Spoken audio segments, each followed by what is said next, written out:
today. Lindsay needs it. Lindsay's nervous. I'm nervous and excited. Well, you should. We got the baddest woman on the planet. Yeah, which admittedly I never thought was going to happen. Devon for months, for a year now, has said, "I'm friends with Ronda Rousey." And I'm like, friends sure. with her. Yeah, sure you are. Okay, buddy. But here she is, ladies and gentlemen, a UFC Hall of Famer, a former WWE Raw Women's Champion. She is a gamer. She is the baddest woman on the planet. Ladies and gentlemen, Ronda Rousey. Hey, Ronda. What's going on? No one. You know, I'm a little jealous here because we talked before we got on the air about your gaming chair, and I told you my two sons have the same exact one, but in black and red, and I love the blue because blue is my favorite color. So I love that. I love it. Blue is my favorite color. I love it. Well, welcome to Table Talk, Rhonda. Listen, however much you want to sell it to me, I'll buy it from you. I'll give you the chair, then I can get a new one. You want it? I don't know if it can fit. It's like a tiny person chair. Thank you. That's great. So how the hell have you been? I mean, the last time I saw you, we were doing tables, the movie that we did, and that was pretty much the last time. How's it been since then? What's going on? Are you on 911, the television show 911? Is that correct? Yeah. In that show? Yeah. When I chop my finger off? Yes. It's still healing, though. It's still healing. Isn't it amazing stuff like that, how long it takes for it to go back to its normal self? It's incredible.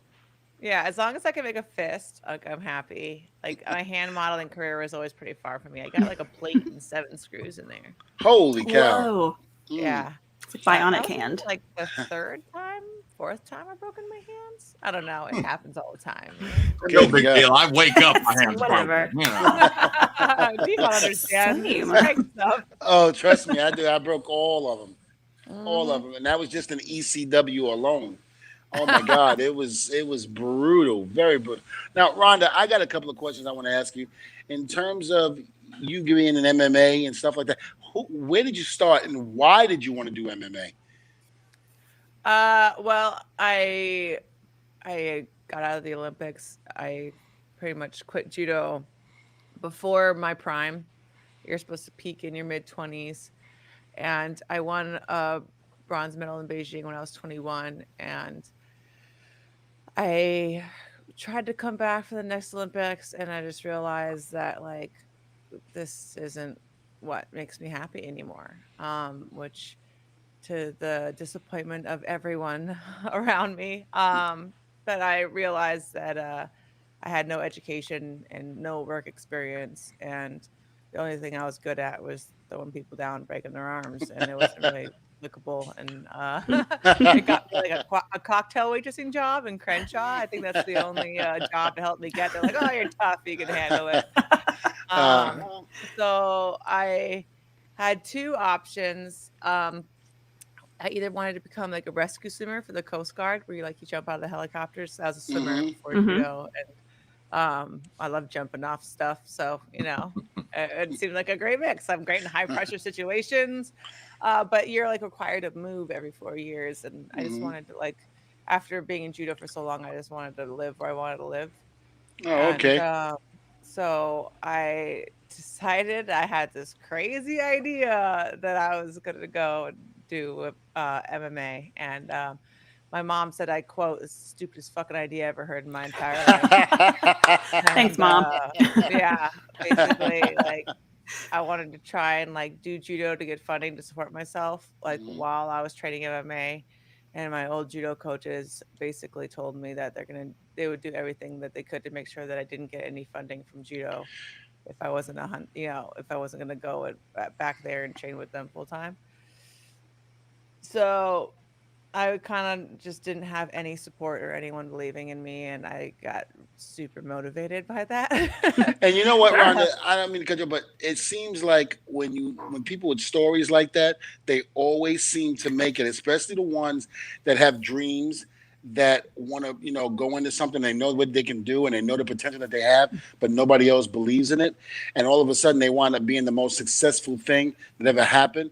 And I'm not going to say I was the most successful thing in pro wrestling, but I made a name for myself, a good name, because same like you, nobody believed in me becoming Devon Dudley or, Devon Hughes or what have you. And all of a sudden, I make it and I'm on TV. Hey, I believed in you the whole time. You have tickets to Madison Square Garden? No, I ain't got no goddamn tickets to Madison Who Square are Garden. you? Shut the hell up. That makes perfect sense. Like, I'm not a name. I've been working my ass off 20 years for nothing, and I had the full support of my parents. I'm going to blame them. Thanks, Mom. If they wouldn't have supported you, you'd see that you'd have to prove people wrong, and that's the deal. Yeah. I was just coming to couldn't get realization. any funding for anything like that, so I got 3 jobs to try and support my training, and I was training full time. So I was working graveyard shifts on the weekends at 24-hour fitness. I was working as a vet tech at a dog rehab place. Oh, cool. And I was also teaching judo on the side. To the pets? Judo to the pets? Ooh, that's fun. I wish. I actually, my dog does have great Oshiwaza defense. I used to put sleeper all the time, and she was really good at not getting tripped up. But you only want to trip up the dog's front legs because the back legs are really susceptible to tearing their little doggy ACLs. That's true. Yeah. Yeah. I am a vet tech. You can take the front ones all you want. The things you learn as a vet tech. Yeah, Lindsay's a vet tech. Mm-hmm. Oh, you are? I am. Yeah. Yeah, she's for 15 years. Yeah. Soon to be MMA fighter.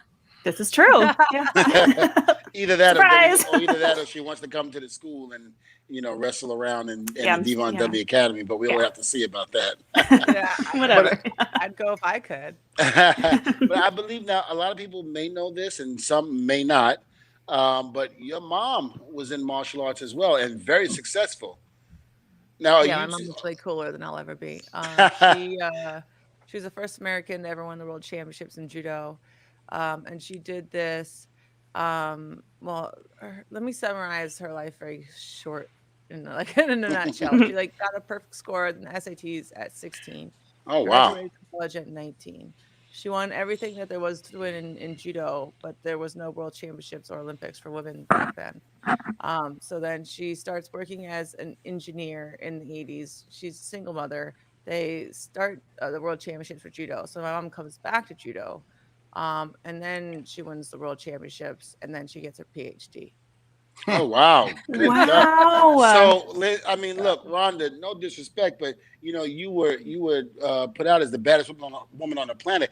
But after hearing the story about your mother, I think she was the original baddest woman on the planet. She was. If they had MMA back then, she would have destroyed. Oh, my God. She's the one that taught me, you have to because judo could be very political. Right. And in order to take the power away from the referees, my mom was like, if you ever leave it to the referees, it's your fault. You deserve to lose. You shouldn't ever let anybody else decide a match for you. So she taught me how to make it into a fight. And I knew that I could beat any of the women I was on the mat with in a fight. And judo was the most competitive women's combat sport at the time. I mean, it had the most participation in the world. And so by the time I was out of judo, I knew I could beat any woman in the world in a fight. So I already had all of the tools. And then my style of judo just happened to be perfect for fighting by coincidence because of my mom. So when the time came to do MMA, it was like I already had all of the tools that I needed. I just had to find a way, a striking system that enabled my strengths I already had. Oh, okay. Now we're going to go from MMA to now the WWE, which is more which I understand a little bit more than MMA. What was Piper? I know Piper. You idolized Piper. You were very good friends with the late great Roddy Piper. Was he your influence in wanting to get into WWE or get into pro wrestling? Oh, definitely. I mean, when I was a kid, I didn't realize how great he was. I was like a big Hulk Hogan fan. You and I both were. But when I started coming into MMA, I was trying to figure out what the women were doing wrong because they had great fights, but no one cared. And as an Olympian, you're supposed to it's all about the sport and performing, as good as possible and taking politics and everything out of it. And I was trying to figure out how to be an entertainer as well. And then I was down the Rowdy Piper black hole, and he was basically like the sensei of that part of my training, you know, Yep.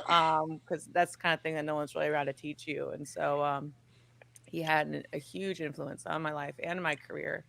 And I wasn't like trying to do an impersonation of him, but I was trying to take what he did and kind of do my own kind of spin on it, if that made sense. And that was Perfect to sense. create controversy in a fight. And so that something was solved by the end of it. So by the end of the fight, there was, you know, I wanted, before the fight started, I wanted, if everybody watching to disagree about what they wanted to happen. If there were two people watching on the couch, I wanted one person to win and one other person wanted me to lose, and the fight to become personal to them. And whatever happened on the television screen with me fighting solved whatever happened in the living room with them. And I think that's something that Piper always did, and something I tried to kind of steal from him, and like really helped me to be an entertainer and not just a fighter. Now, when you spoke, I know you spoke to Piper, and when he gave you the name Rowdy, you asked for the name Rowdy.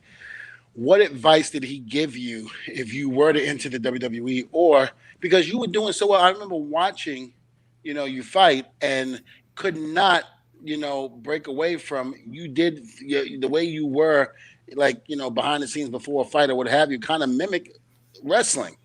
I mean, and I think you and I talked about it when we were shooting the tables thing, how Muhammad Ali pretty much said that he got his stick from pro wrestling. He saw Gorgeous George in the ring. He went to go see the fight, and he said when he got in the back and he met George, he was like he couldn't believe that the character that he saw out in the ring was totally different to the person that he met behind the scenes.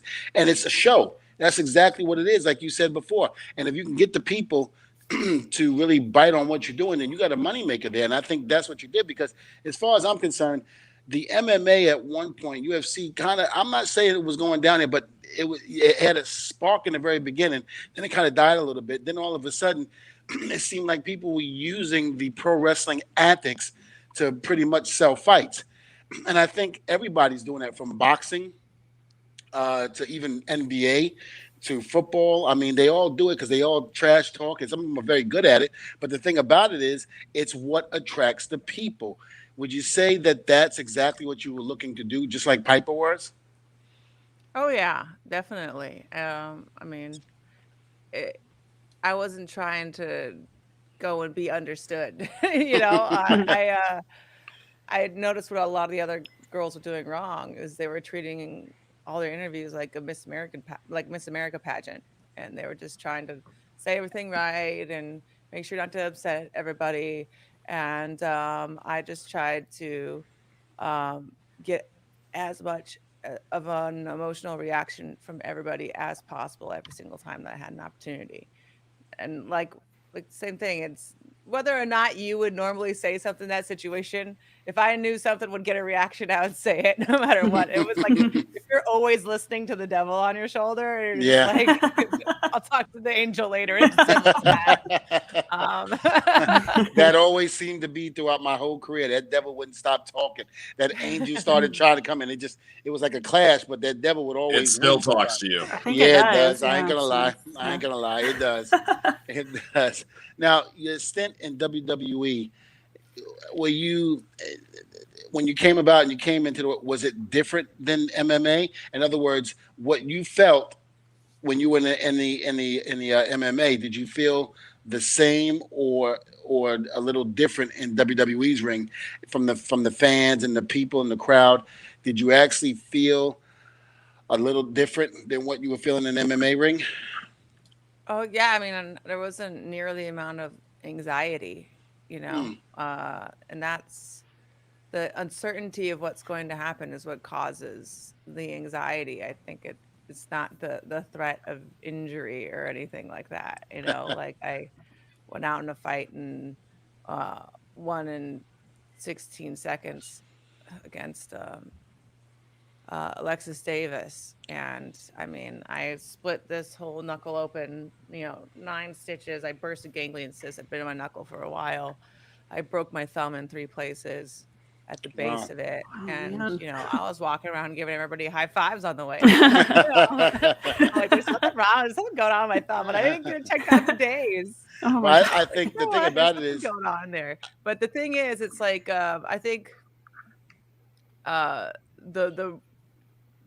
realism that comes in real fights comes from the anxiety and the stress and the weeks leading up to it, and you know, like your actual pride being on the line in a way that that I think taking that out of it, it just makes everything just so fun and carefree in comparison. Like wrestling is like all of the fun, all of the best parts, none of the stress. It's all of like how if I could make a match exactly how I would want to make it in order to make it as entertaining as possible, what would it be? And we get to do that.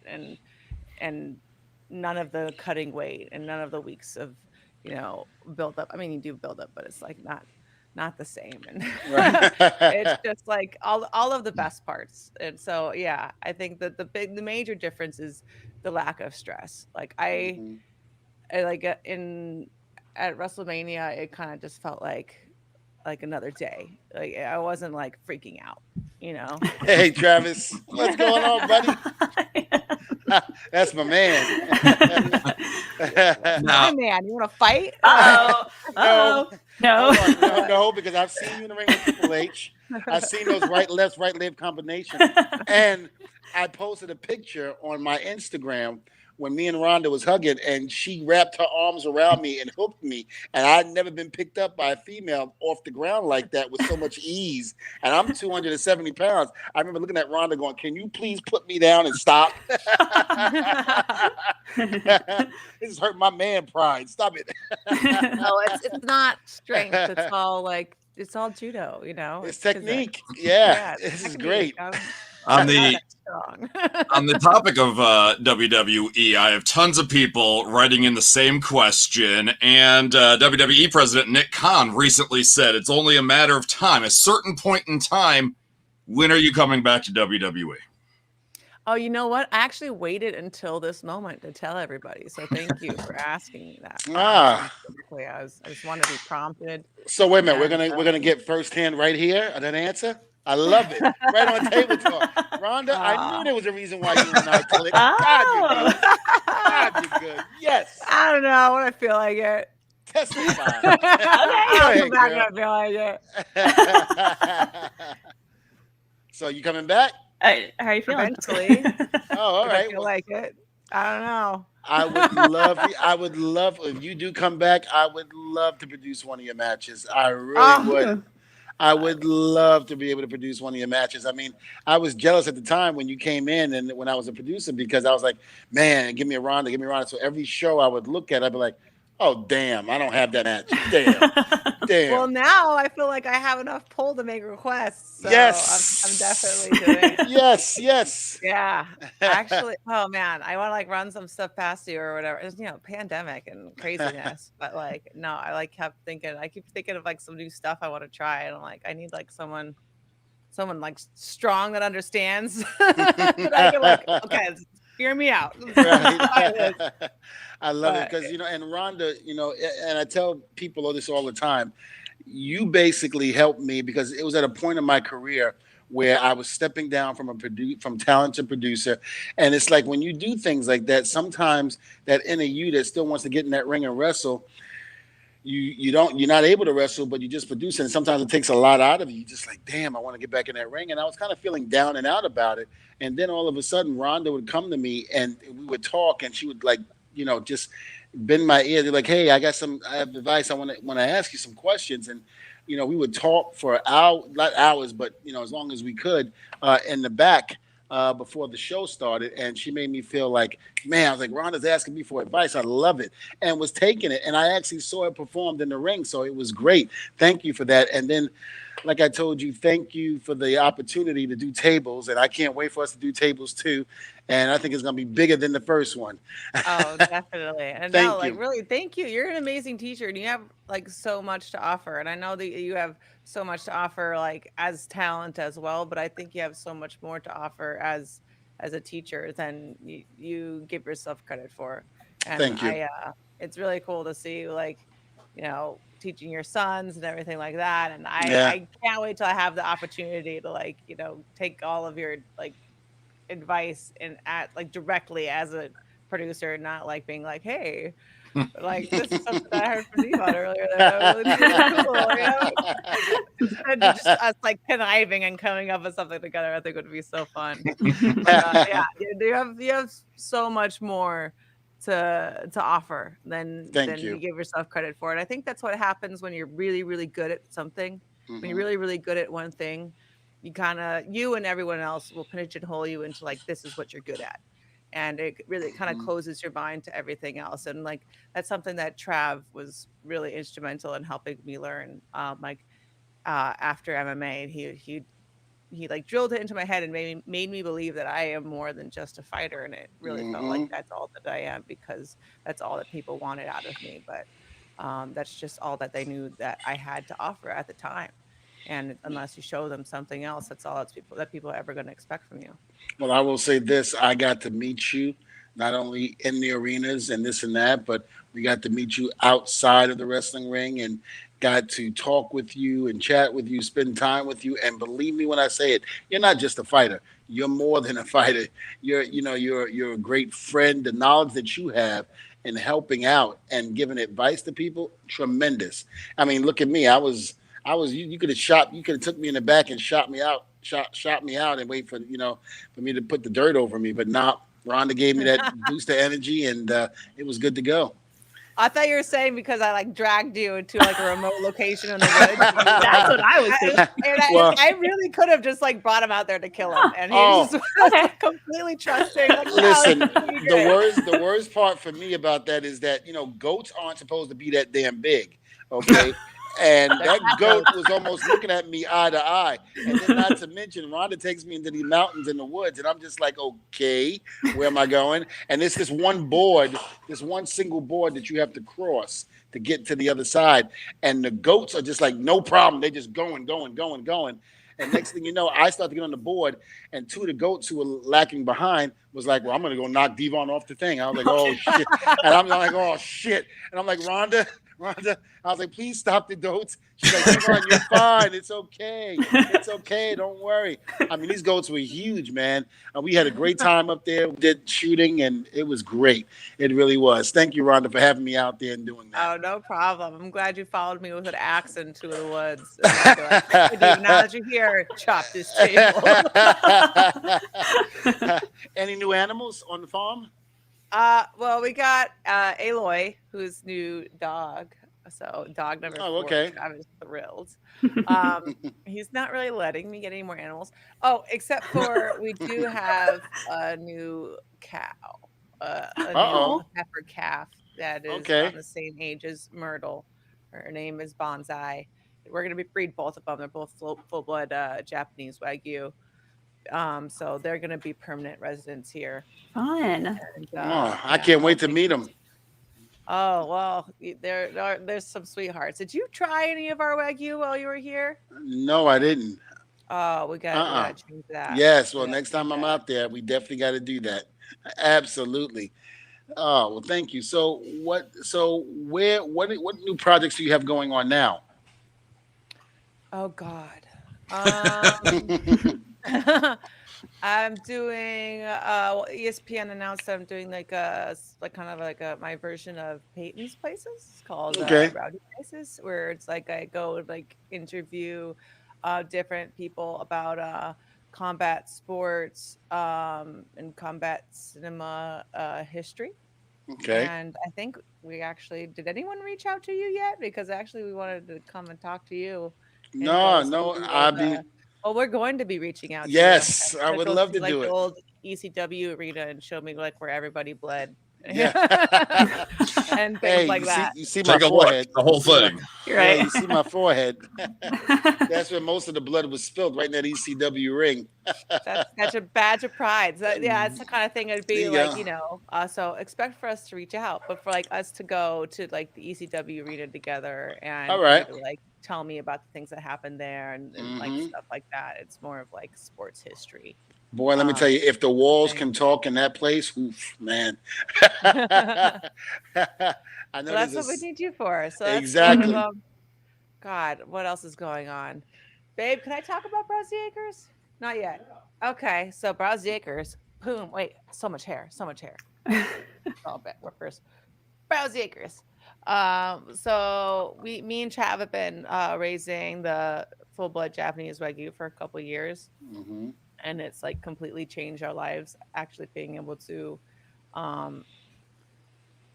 source our own food and really making sure that the animals that like sacrifice for our family have the best quality of life possible. And we're actually starting a business, starting very, very small with animals that we hand raise and being able to like share with people and kind of like making the highest quality of life for the animal priority. And it's actually like the highest quality beef that you could get in the world. Like this stuff is like $140 an ounce at a restaurant. Wow. And but you know, we just want to be able to kind of share it and see if other people appreciate it as much as we do, and really allow people to get to know the animals like personally and see how they're raised and how they're grown up. And we kind of most animals are bred one place and then they're sent by truck to somewhere else where they're, you know, on pasture for a while, and they're sent by a truck to somewhere else where they're at a feedlot for a while, and they're sent by somewhere else to like, you know, a slaughterhouse. They're sent to somewhere else to like processing.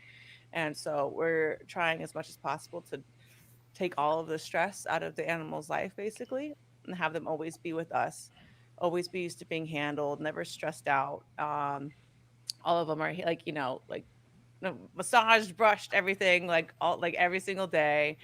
They're never stressed out around people. And basically if an animal is not stressed and happy its whole life, it makes a big difference. If you even don't even care about that, it makes a huge difference in the meat and the quality of meat. If something's been miserable and stressed out and it's been eating crap, you're gonna be eating miserable, stressed out crap. And so we're just trying to kind of change that industry in one small way. And one way that people try to change it is they try to reduce the demand, and we're trying to really like change the demand of like, hey, if you really want the best meat in the world, the best genetics, the best everything, you have to think about not just the nature but the nurture of it as well, and how it's treated really affects the final product. And like I've eaten at the best like 5-star restaurants all over the whole world, and I've gotten A5 Wagyu from like the best restaurants ever, and it tastes like crap to me. And like this stuff is absolutely amazing. It's like really, really healthy for you. It's got more like omega-3s and 6s in it than salmon. The melting point of the fat is actually lower than your body temperature, so it actually like melts in your mouth. It's just like I'll go on about it all day. Like I love cows. I'm getting hungry. And this is one of the things that I'm sort of hungry. This is one of the things that I've noticed about Rhonda is that she has the knowledge. She knows exactly what she's talking about. And there were times where we were sitting on her couch and she's blurring off all this. I'm like, how the hell does she know all of this? Like she can specifically give you every detail of what she's taking or what she's eating. And it's like, I don't even know. I just know it's a cheeseburger. I just put it in my mouth and eat it. I'm a high school dropout, so I didn't get like burnt out on learning. I just really love to learn. Like anytime I text Rhonda, I got to be careful. I make sure my commas in the right place because I feel like an idiot if it doesn't. You know how sometimes you text people and words is like, oh, you talk into it and then you send it. And you're like, I didn't say that, and you got to redo under the bottom. No, that happens once. If it's like an ongoing thing, like I had this ex-boyfriend who didn't know how to spell woman with an A. He would always fucking spell it with an E, and he'd be like, "Listen to me, women," and I'm like, "It's not spelled." Oh God! And so no, if it's like an ongoing, like you know, if it's like, oh no, I messed up, and I'm not gonna grammar police, but like. Maybe it was also just because I hated him. I just a little bit, yeah. But no, don't worry about your grammar around me. I dropped out of high school sophomore year. Like, you know, everybody else in my family is super educated. I'm like the dumb jock. That makes sense. No, you're not the dumb jock.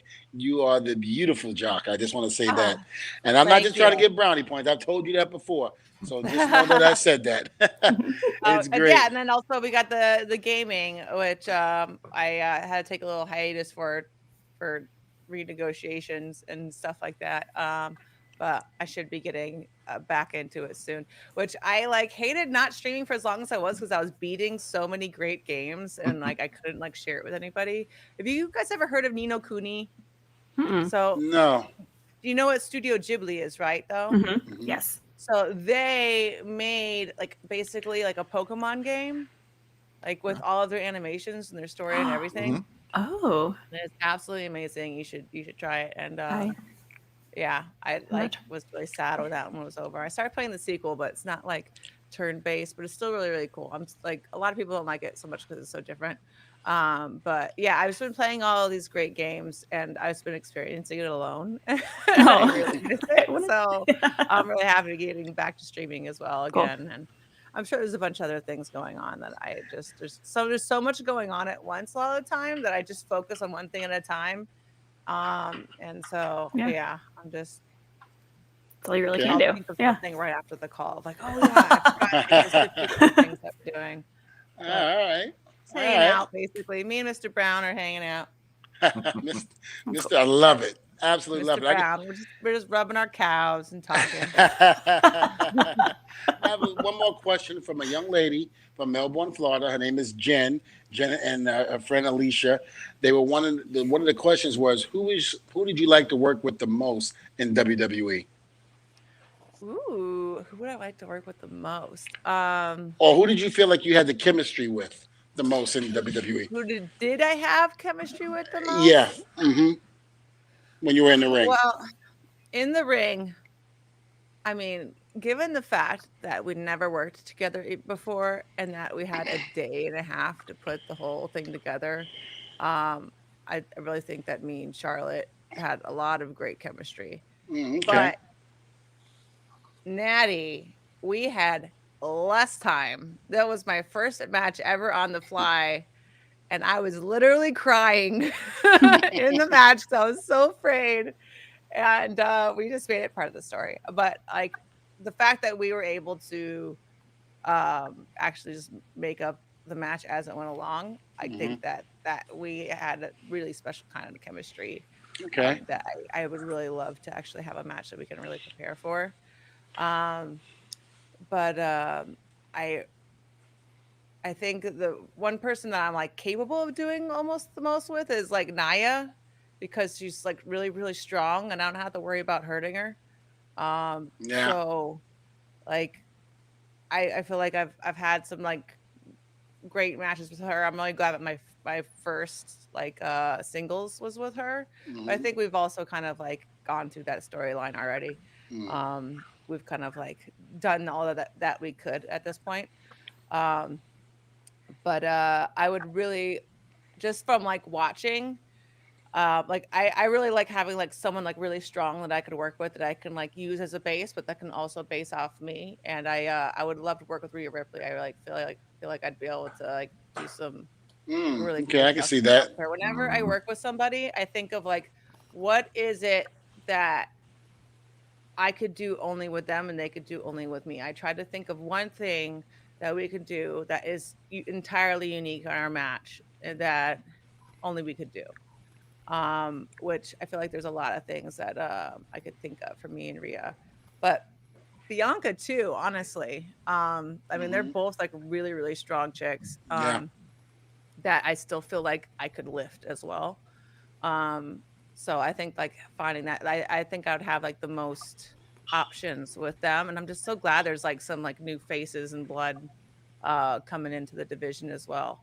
So I mean, I think this is one of those things where like, you know, if I like won the Royal Rumble and I got to like who am I going to do? Like, I honestly don't know who I would pick between them right now. But I think that would be like really, really exciting is to get in there with them. But yeah, that's my very non-committal answer. Well, That's good. well, there you go. There you go. Jen and Alicia from Melbourne, Florida. There you go. Rhonda answered it. Well, Rhonda, we can't keep you that long. We know you got to go. You got other projects and other things you got to do. Plus, I'm waiting for that phone call to get from you so we can go to ECW Arena and all of that and then start tables as well as that. But where can we find you on social media? Well, I was the first person to believe in myself. Everything is just Ronda Rousey. I'm Ronda Rousey on Instagram, on Facebook, on Twitter. I think that's all the ones I really do. And I do it all myself. So if you hear from me, it's really me. And actually, me and Trav, we both run the Browsy Acres Instagram, but I do it mostly. So at Browsy Acres on Instagram, if you want to see how all of the animals are doing. I'm probably more active on that than my own. Definitely, actually, more active on that than my own Instagram. So, all right, I'm gonna get a bunch of like marks trolling me on there. It's like my happy place on social. You know, it's just the animals. Not anymore. Well, fantastic. Well, listen, Rhonda, again, thank you so much for coming on the show. It's been an absolute pleasure. And again, I can't begin to tell you how much I value your friendship and just you as a person. You are a wonderful person inside and out of the ring. You're wonderful. You scary as hell in the ring. I'm gonna tell you that right now. And I'm so glad I became a producer before you got there. Because I don't know. After feeling you hug me and lift me, I was like, yeah, that would have been good. We could have been a tag team. You know, as long as we're working together, not against each other. Storyline, nope. I'm not turning on Rhonda. Nope. I was about to say, just don't cross me. Nope. Not turning on Rhonda. And if Rhonda gets upset and it happens to turn on me one time, I'll be like, Rhonda, listen, we're friends. We can't do this. It's like the Mega Powers before they exploded when Hogan was trying to convince Macho Man, look, we're friends. We can't do this. Don't do this. I'm like, Rhonda, don't do this. Please. I don't want to get my ass kicked in front of millions of people. Please. We can't do this. But thank you so much for being on the show, Rhonda. And we'll definitely be talking soon. And again, you are truly a class act. And I can't even say that even more. You are truly a class act. Thank you so much for your friendship. And just thank you for being you. Oh, you're so sweet. Well, you know how to flatter a girl. I appreciate it. Thank you. And please tell Travis I said hello. And I'll be over there soon. He says hello. Hello. Tell Travis we got some bromancing to do when I get back up there. Okay. Hey, watch it. No, in a good way. All right, Rhonda, you take care, darling. Thank you so much for being on the show. Thank you. Thank you guys. Bye, dog. You too. Bye. Thank you. Bye. That good stuff right there, and the good stuff continues. The good stuff continues. We go from the baddest woman on the planet to arguably the baddest man on the microphone. Oh, okay. I watching the original ECW, I was always blown away by this guy's ability to make you laugh, to piss you off at the same time. He is an ECW original and no stranger to the Dudley family. Well. Joel Gertner, everybody. Thank Joel, you. Welcome. What's going on, buddy? What's going on? Oh, no. Joel, the harder, I'm like a Rubik's Cube. The more you play with me, the harder it gets, Gertner. Yes, sir. Yes, okay, sir. Give me one. Give me one off the top of your head that you can do right now for us. If you're in the ring with me and Bubba right now, like you used to do, give me one. How about? Oh, how about the Sonny Bono one? Oh yeah, I'm trying to come up with an original one.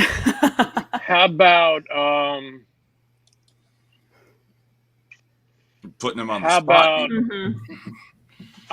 Well, it is I, the lyrical miracle, the sexual, intellectual, the cunning linguist, and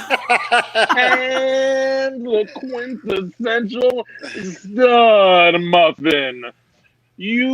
Joel, Devon, you may have put Mae Young through a table, but I don't know if even you are able to say you've been with every woman in wrestling since Betty Grable. And today, that is the talk of our table. Nerd. Yes. Oh, it's so good. Impressive. On my Instagram, I put your picture up saying you were coming, and somebody put the sexual intellectual Joel. I'm California dreaming, and I leave the girls screaming because I'm a pussy licking demon with vanilla flavor semen Gertner. Yes, sir. You know, with hipsters, I've had to change it over the last couple of decades. And instead of it being vanilla flavored, it's had to become like creme brulee or dulce de leche or whatever else. So I'm all for bougie. reinventing myself. Yeah, of course. Devon, not just hyperbolizing, but in all honesty, right? Like keeping it on 101. Mm-hmm. What kind of ill Dudley would Ronda Rousey have made? Remember Spike had a girlfriend? Like if we would have given Spike a sister, like a big sister, and it was Ronda Rousey as Ronda Dudley, what kind of damage could she have done?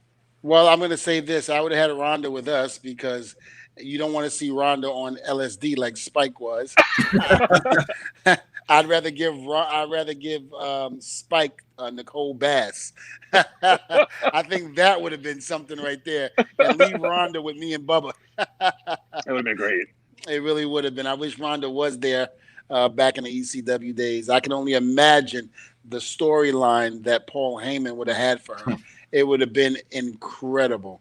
She's awesome. No, she's all wrestling, man. You could tell, I can tell. I mean, you know, I've been watching wrestling, you know, since maybe '84. Mm-hmm. But, you know, a lot of people who try to say that, you know, she came in, she's grabbing a paycheck, she's not wrestling. If you know, you know. And you know that Ronda is all wrestling. And if she wasn't, anyway, she is. Because she was trained in grappling by Judo Gene LaBelle. And it doesn't get any more legit than that. So I wish we could have worked with her. Absolutely. I can only imagine. I would have loved to see her tap out Taz. Oh, wow. I can imagine Ronda walking in and go, hey, can I sit here? And fucking Taz go, no, what the fuck you want? Get the hell out of here. I can see Ronda's eyes get big and freaking start choking Taz out. Strap on a Juji Kamuji and there we go. Let me tell you something, though. I'm not going to tell Taz you said it. He'll be seeing orange. You know him. He won't be saying anything if Ronda grabs him. And Diva will just hide behind Ronda if need be. Yeah. No, I would help. I'd help her put Taz through a table. We never had a chance to put Taz through a table, but I would love to help Ronda if that was the case back then. Wow. You know, me and Joel had so many good times in and out of the ring, and you know, it was just a pleasure, my friend, to be up and down the highway with you, doing what we were doing, and just entertaining, making people hate us. But the thing about it was, we would come out and get so much shit thrown at us, and people trying to jump the railing. But the minute Joel would grab that mic, it would calm down, and then they would start just pissing in their pants with laughter. It was incredible. And but not to cut you off, but what made that dynamic towards the end even better is that we'd come out, no music to amp everybody up, but we come out, people hate us. People are throwing stuff. Atlas has to calm them down. Then I'm the one they love to hate. I get on the mic, and like you say, I dull it down just enough so that there's not a riot.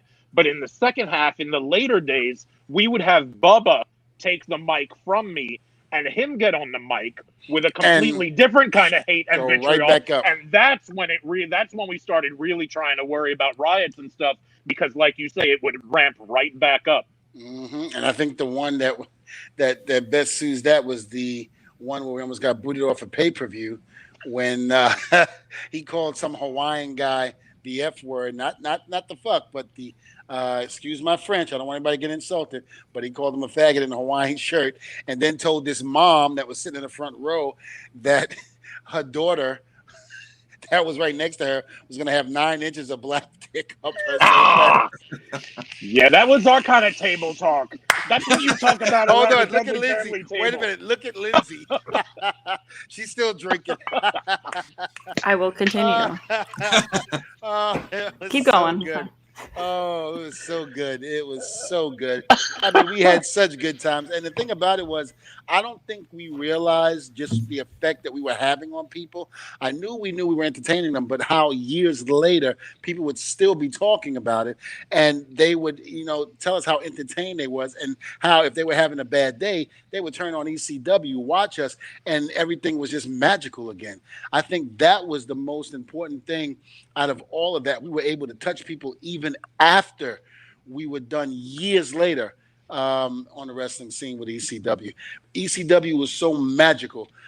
I'm sorry, don't get me wrong. I appreciate everything WWE did for me, and now I'm even coming to terms with appreciating everything that TNA did, because I used to hate TNA. I used to put that out there. Yes, I know, but I'm learning how to bite my tongue on that and turn back and say, no, I had a good time. But it was something magical and special about ECW, and you had to be there in that locker room, and you had to be in that arenas to see what I was saying. Devon, it's unbelievable. I try to think about it. I try to put it in perspective, and I try to use logic, and I try to use numbers, and I try to make sure that I'm not blowing up my own head and just seeing a couple of people on Twitter that happen to come across the show one day. But it's not like that at all. When you really think about it, man, like, some people will try to tell you, first and foremost, it's just wrestling. So nobody's, and then within just wrestling, what we did was 25, 30 years ago. And then within that parameter, we were number 3 in some metrics in the war behind WWF and WCW. And yet, you think about how on TNN, arguably perhaps with not our best work, with not our greatest creative in the late stages on TNN, we had 1 million viewers on a network that 30% of televisions did not receive. And that's just, you think about that, the books, the reunion shows that both companies, WWE and TNA, did, WWE making us our 3rd brand before NXT was. You think about stuff like that, and it's just amazing how relevant we have been able to remain so many decades later. And, somebody asked me the question all the time, do you think ECW could ever come back? Do you think you could have that locker room like that again? And I tell them no. I was like, we were a special brand of misfits. We really were. We were pro wrestling's problem child. We were the grunge of professional wrestling. Nobody wanted us. Nobody was going to give us a chance. We were trying to knock down those doors, but they made sure they put padlocks and made it a steel door. And when that came about, then we went to ECW, and it all let out. Paul Heyman let us be us. And that's something that I will always be grateful for with Paul, because he gave us creative control within reason, but he let us be us and let us be able to come out and do what we did. And for that, I will always be humbled to Paul Heyman. We did it somewhat pre-social media. We did it all pre-social media. We did it somewhat pre-internet. When you think about it, you can compare us to your favorite 60s rock band or even 90s grunge band or rap band. You can compare us within wrestling like a territory to Dallas World Class or to Mid-South UWF. We had that kind of fire and that kind of spirit behind us. We were like the last territory, and I think, like you say, it's the kind of thing you can't catch it in a bottle again, because it was lightning in a bottle. Yep. I mean, even, we're cutting promos in the back of the ECW arena building, and people are making noise. Joel is cutting his promo. Shut up, Julio. Just out of the blue. Just out of the blue. Because, usually when you make noise in the background, you got to go, okay, cut, wait a minute. We can't have that. But Joel was very good. Joel picked up on it. Like, you had noise in the background. He's like, well, it is I. He'd do his stick with the Dudley Boys.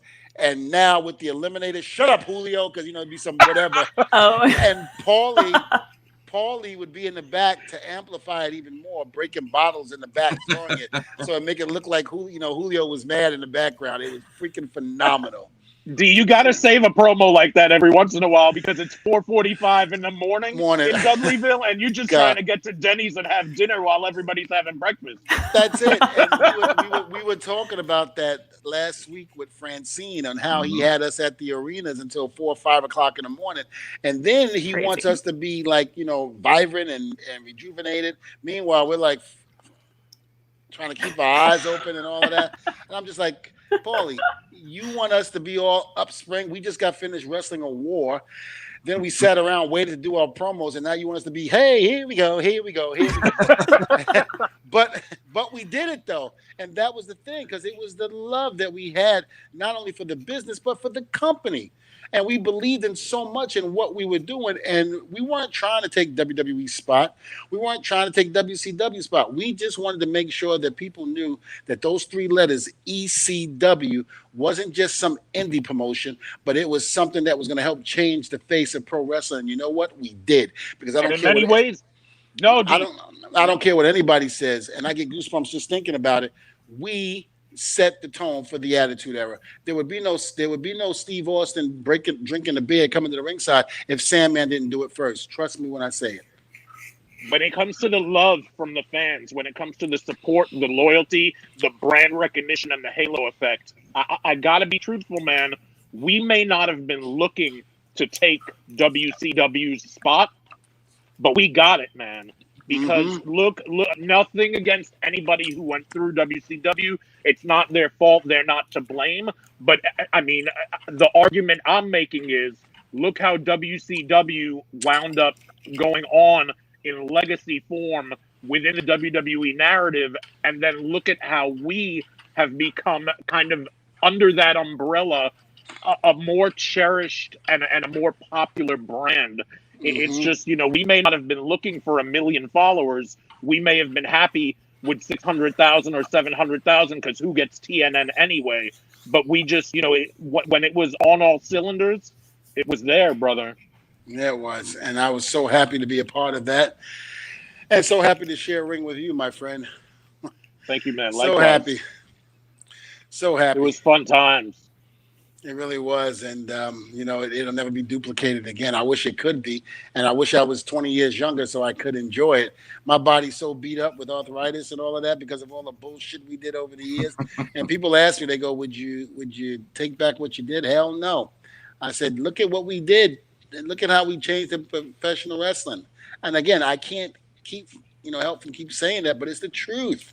I mean, that's how passionate we were about this. Politically incorrect. And damn proud of it. That was ECW. Well, man, you lived your dream. I mean, you completely you went all the way. I'm still hopeful as a talker that I've got more gas in my tank.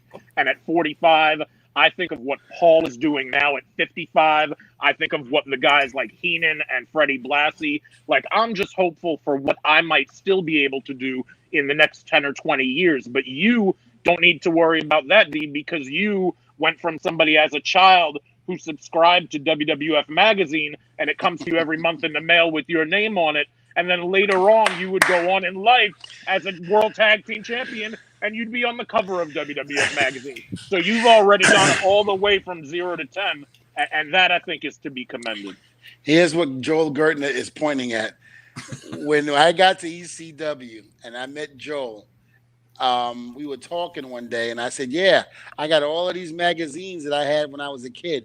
And let me tell you something. You know how sometimes you see some of the fans, they come up and they want you to sign certain things and the magazine is like 10 years old, but they kept it in such mint condition that it looked brand new, like it just came off the newsstand. And that was me with my WWE magazines. It was in mint condition. And I remember giving it to Joel and Joel goes, oh my God, what the hell? So now let's fast forward 30 years later.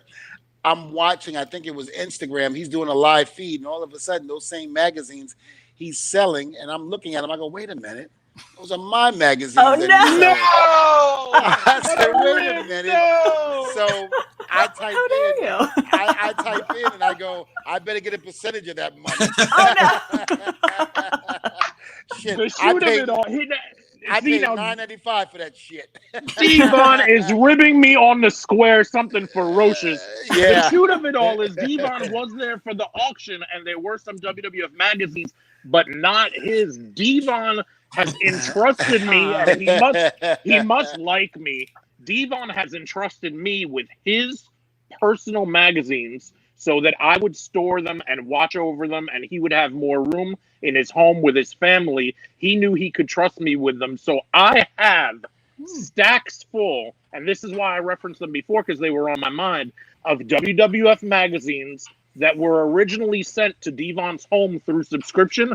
These are WWF magazines from the 80s with labels on them that say Devon Hughes and his address. Let me point this out. Original ECW t-shirts go for $200 a clip. Wow. I could be selling Devon's magazines for $200 a piece, and I've got them sitting in my in-laws' garage. Now you know I can be trusted. Well, hey, such a good friend. Let me just say this. Go ahead and make a fortune, my brother. You deserve it. You deserve it. No, we'll chop it and we'll figure it out. It's going to be the two of us on a private island with those in about 25 years, bro. Hey, I want to own the island from all the shit. I'm telling you, dude, I've got I just put it up on Twitter today. You can go to Stud Muffin Says on Twitter and see it. I've got an Andre the Giant paycheck from St. Louis from '82. It's signed on the back by him for deposit only, Andre Rousimov. And they were just selling some stuff from Paul Bosch's estate last month. And there was an Andre the Giant contract with Paul Bosch, Andre Rousimov. It went in the estate sale auction for $8,000. I'm pretty sure that my check could probably go for 10, but the stuff that I love and the stuff that I'm taking care of and I cherish, I'd rather have them. I'd rather have these magazines in case Devon one day wants them back. Those magazines and that check, you'd have to pry them from my cold, dead hands. Now, let me ask you a question. How much was the check for Andre? Here's the story on the Andre check. He got it in October of '82. It was written, I believe, for one night's work in St. Louis for $3,000. It was for Muchnick and Geigel. It was for the NWA St. Louis territory. Okay. He was paid $3,244, which in 1982 money, I was watching game shows around 82 as a kid. They were giving away brand new cars. Brand new cars were about $5,500. So this is 60% of that for one night's work. A car now is 20 grand. 60% is 12 grand. This is the modern day equivalent of about 10 or 12 grand for one night's work. What if I told you that this thing is folded in fourths? It's in pieces. It was folded and folded over. You look at the stamp on the back where the bank endorsed it and paid him. It was 3 months later in January of '83 in White Plains, New York. Andre the Giant kept a check for one night's work for today's equivalent of $12,000 and didn't cash it for 3 months. Hey, let me tell you, when and it's funny that you say that, because I remember, and I tell the story to friends, and I've never said it on the air out loud, that when I got to WWE, God, that during that Attitude Era, we made so much damn money that I had put some in the bank, and then all of a sudden these checks were coming in. I was just like, damn, another one? It was like one after the other. And finally I had this bright idea. I was like, let me see how long it takes for me before I need another one to be cashed. So I just kept piling the checks up on my desk to see how high it would get. And it was pretty high. So I get Andre's theory. I don't think he was doing the same thing I was doing, but it was just like, wow. Man, if I have a check for $12, I make sure to cash that right away. I mean, my paycheck's gone in like 5 minutes, so we had guys that were making low six figures, and this is in the '90s for an indie company working about 3 days a week and having the other 4 off.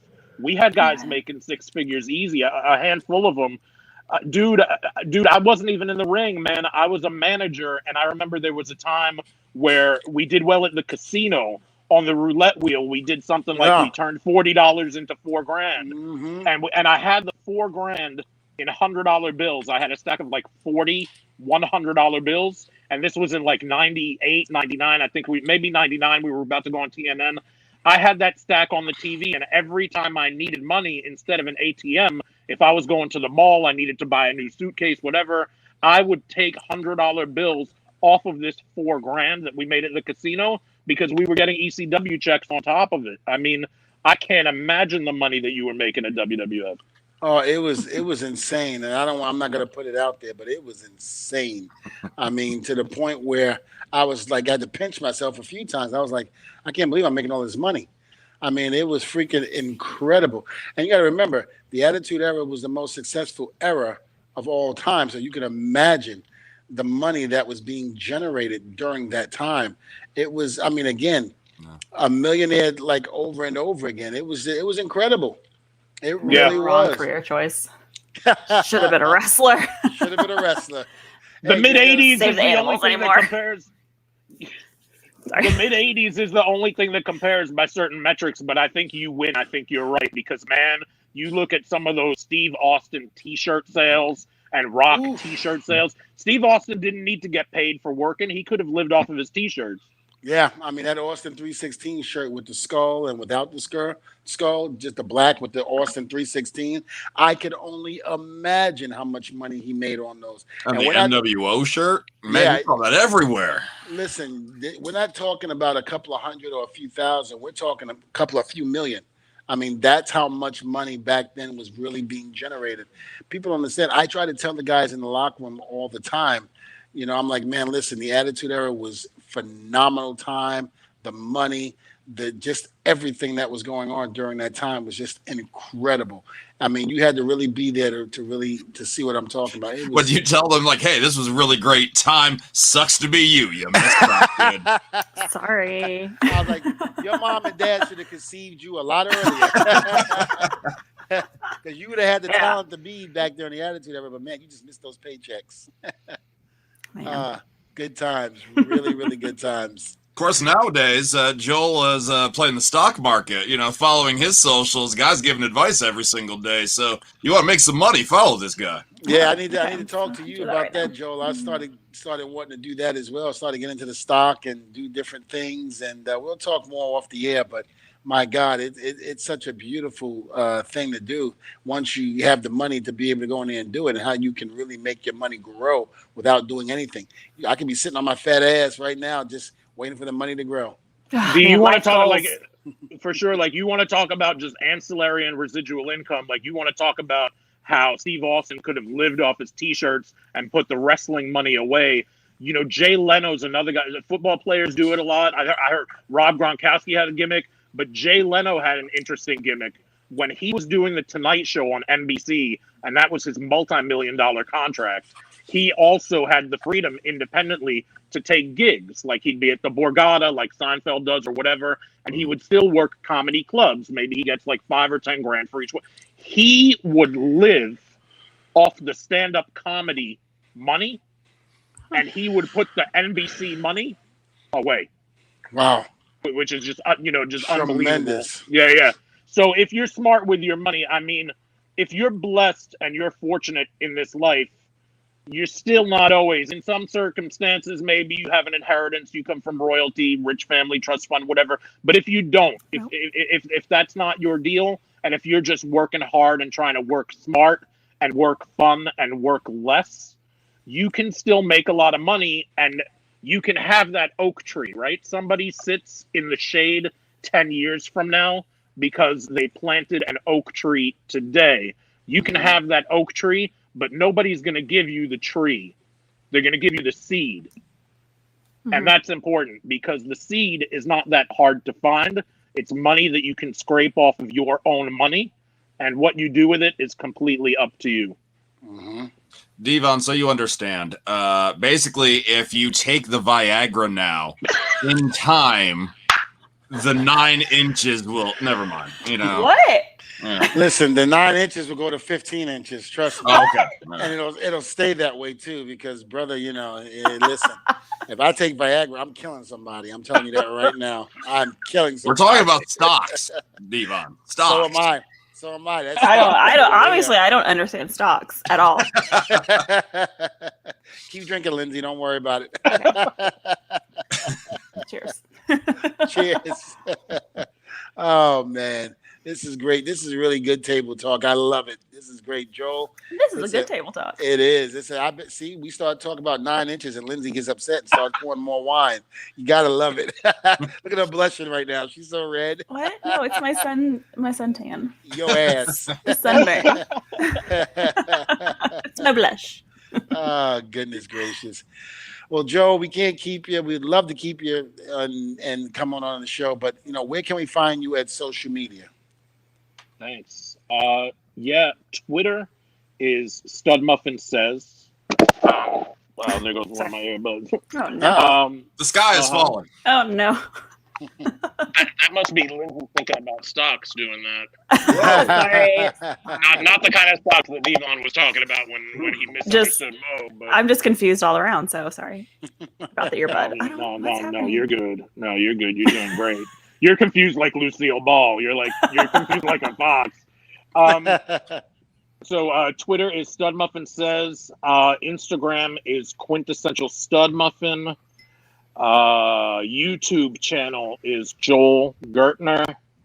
Gosh, what else? I've got a 69-minute Eargasm podcast is available. Apple, Spotify, everywhere. Devon, I would love it if you would come on. Please, Devon, tell your story, walk your journey, motivate some people, and let people know about that kid who was getting those magazines sent to the house, who wound up on the cover of the magazine. We need to hear your story, so hopefully I can set that up for this month, this year, or whatever time that you have. Absolutely, I would love to do your show. I'd be more than happy to. We'll talk off the air, and we'll do that as soon as possible. And you just brought up something. It's phenomenal how I subscribe to the WWE magazines, and to know that I was going to be on the cover of that magazine one day was truly amazing. Who would have ever thought a small kid from Brooklyn, New York, would actually make it this far and to do what I'm doing. Unheard of. I mean, when you said that gave me, chills, because again, looking at those magazines, idolizing those magazines, and to only know that a few years later, I would be on the front cover of those magazines. Devon, not to cut you off, but to just, no matter who you are, no matter who, that kid from Brooklyn, even some people who are legacy and come into this business through their family did not rise to ranks that you got to. So it's your hard work, your dedication, the fact that it was always 1 foot forward, because honestly, you're a 1 in a million. I mean, no matter who you are, to have as many titles and accolades as you've had, watching it all the way from being a kid and a fan from the beginning, you do the math and you examine the circumstances, and it really is a moonshot, man. It's 1 in a million chance. So you really have achieved probably a lot more greatness than you even know. We'll talk about that on my podcast. I'm gonna cry. I'm getting emotional. I'm freaking tearing up here. Well, thank you. We definitely will be talking about that. Absolutely, indeed. Joel, thank you so much for being on this show. I'm going to hit you up after the show is over. We're going to talk about me getting on your show. And again, I can't begin to thank you enough for all the years of entertainment. I was just telling them on the pre-show, I said, it was funny. I said, me and Big Dick Dudley, I had no hair at the time, but Big Dick Dudley would take his hair and put it over his face. We're supposed to be these mean, bad guys. And if you go back and take a look at him, when Joel is cutting his promos, it is the quintessential stuff. And when he's done, Big Dick Dudley is laughing uncontrollably. And you can see the hair moving because it came down the face, and you can see it moving. And me, I don't have any hair to do it. And I got my hand like this inside my tape. And the referee's looking at me going, Devon, stop laughing. I go, I am not laughing. Shut up. I'm supposed to be this big black militant bad guy. Meanwhile, I'm freaking cracking up in the background because of Joel Gertner. Oh, fantastic. Joel, thank you so much, my friend. Again, it's been a pleasure and an honor, and I value your friendship over the years. Thank you for coming on the show, my friend. We will definitely be talking really soon. Thank you guys for having me. Thank you. Thank you, buddy. Man. Appreciate that. And if you want a little extra from Joel Gertner, a couple months ago, I actually paid for a cameo message for Devon Dudley as a surprise. And if you're on our Facebook and on our YouTube at Wrestling Audio, you can actually check it out on demand, where he tells some stories about Devon being a ladies' man. Oh yeah, I had my time. I did. Had. I'm old now, man. Don't nobody want my cripple. Ronda Rousey just a few moments ago was like, "Ooh, you're such a chubber." I mean, just like, yeah, that's what different. Talking about. That's because I'm scared of Ronda. Oh, okay. I mean, shit, the baddest woman on the planet. I mean, you can't mess with her. I kind of want to be